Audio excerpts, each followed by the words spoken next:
These four top-rated chess players were caught on camera making illegal moves that sparked intense drama and controversy. Some of these incidents involving super grandmasters were way out of line and highly controversial. Starting with the game between American super grandmasters Fabiano Caruana and Hikaru Nakamura, where Fabiano's illegal move resulted in him losing the game immediately. Fabiano had only 15 seconds left on the clock and promoted his pawn to a queen. However, before replacing the pawn with the queen, he accidentally touched the clock. According to FIDE chess rules, if the player has moved a pawn to the furthest distant rank, press the clock, but not replace the pawn with a new piece, the move is illegal. However, if you watch it closely, it seems the incident was not intentional, and when he was about to get the queen for promotion, he accidentally pressed the clock with the queen unknowingly. Even Hikaru, his opponent, reacted to the video and believed it was not intentional. Oh my gosh! Oh my gosh, so Fabiano, as he tries to go and reach the queen, he hits the clock with his elbow. Oh my gosh. And when he went to take the queen, see this, it's like football. I mean, it's like you have the tuck rule. So it's like, soon they're gonna have to do the replay of, was it with the intent when he went to get the queen that he hit the clock? Was it with the intent or not? However, this illegal move is nothing compared to what happened to American Grandmaster Sam Shankland when he faced Armenian Grandmaster Robert Hovhannisyan at the 44th Chess Olympiad in Chennai, India in 2022. Sam played with the white pieces and began with the Queen's Gambit opening. Black responded with the Slav defense. In the middle of the game, Sam found himself in a losing position. However, by the end of the match, he managed to turn the tables and achieve an equal position while also having more time on the clock. He even sacrificed his bishop to prevent Black from promoting a pawn to a queen. According to the Stockfish engine, the position is 100% equal. However, a few moves later, Sam made an illegal move that he immediately regretted. This move transformed his equal position into a completely losing one. Black threatened to checkmate him by bringing the queen to b2. In response, Sam moved his king to the c2 square. But this move was illegal as that square was under attack by the queen. Having touched the king, Sam was obligated to move it, but to a different legal square. According to FIDE rules, if a player touches a piece with the intention of moving it, he or she is obliged to move it. Unfortunately for Sam, the only legal square for the king was c1, allowing Black to deliver a check, capture the pawn, and ultimately secure victory in the game. But what happened to Magnus Carlsen in the 2017 World Blitz Championship led to a huge drama and controversy. The board arbiter decided that Magnus lost the game because of an illegal move by his opponent. Magnus was playing with the white pieces against Russian chess grandmaster Ernesta Inarkiev, both players having only seconds left on the clock. Magnus played rook takes pawn, giving a check with the intention that after Black took his rook, Magnus would take his opponent's rook. But his opponent ignored the check and played knight e3 check. He responded to a check with a check. This is an illegal move, as you can't keep your king in check and play other moves. It seems like he offered a king trade. However, this is not the worst part.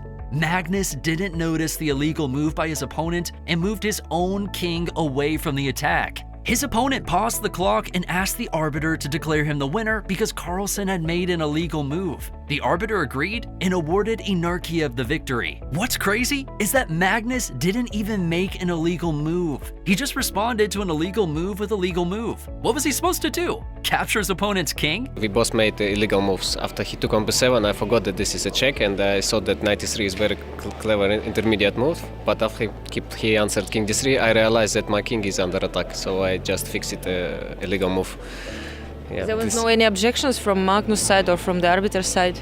No, he asked what is going on. I mean, what should be the result, but that he didn't fix his moment, he cannot already make a move back. So this was the case. Carlsen was shocked about what happened and was about to walk away until it was suggested that he talk to the chief arbiter. The chief arbiter overruled the board arbiter's decision and said Carlsen's move was not technically illegal, even though it resulted in an illegal position, and invited the participants to continue the game from the position in which it was stopped. Inarkiev was not happy with the decision, so the chief arbiter gave him a copy of the regulation so he can study the rules himself. Inarkiev refused to continue the game, and Magnus was declared as a winner. I told Inarkiev that the move is legal and the game should go on. Inarkiev didn't agree. I was trying to explain to him all the regulations. I showed him in the arbiter's manual. But Narkiev didn't agree finally, and he wanted to make an appeal. I asked him if he will continue the game, wants to continue the game. He told me that the position was lost for him, and he does not want to continue. So I gave the point to Magnus, the score was 1-0, and I told Narkiev to make an appeal. Inarkiev, who had a losing position and had 3 seconds left of the clock when he made that illegal move, appealed this decision and wanted to consider him as the winner, not Magnus, but the appeal was rejected. According to the FIDE laws of chess, if the opponent does not claim and the arbiter does not intervene, the illegal move shall stand and the game shall continue. Once the opponent has made his next move, an illegal move cannot be corrected unless this is agreed by the players without intervention of the arbiter. This paragraph doesn't consider the scenario where a player makes a move that keeps their opponent's king in check. To address this, the rules for blitz and rapid chess have been revised.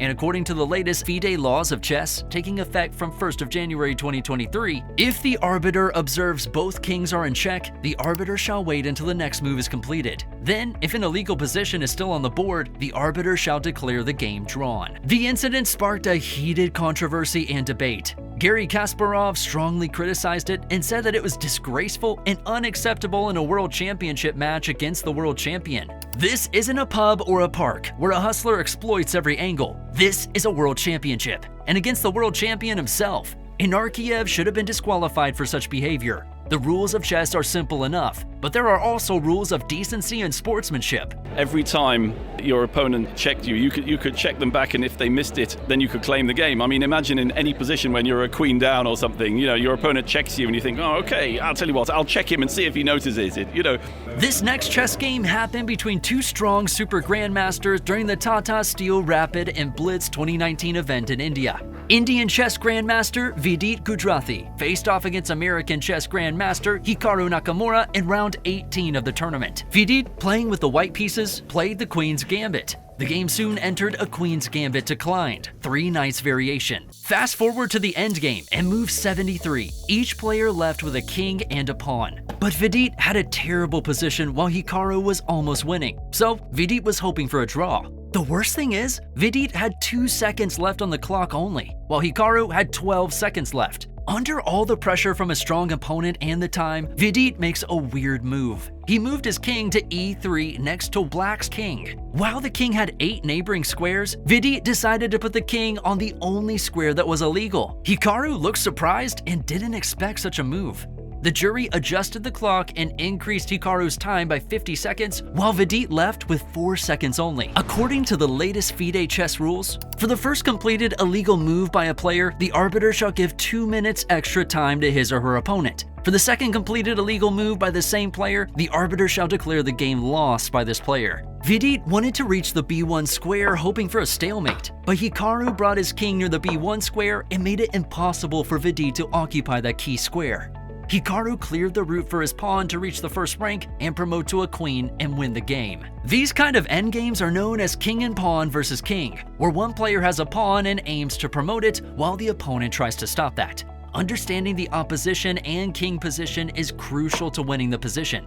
If you don't get the opposition, the game may end in a draw. Keeping opposition means keeping your king directly in front of your opponent's king with an odd number of squares in between. Opposition is essential for controlling the board and creating chances for your pawn to advance. When 2 kings face each other with only 1 square in between, the king that does not have to move has the opposition.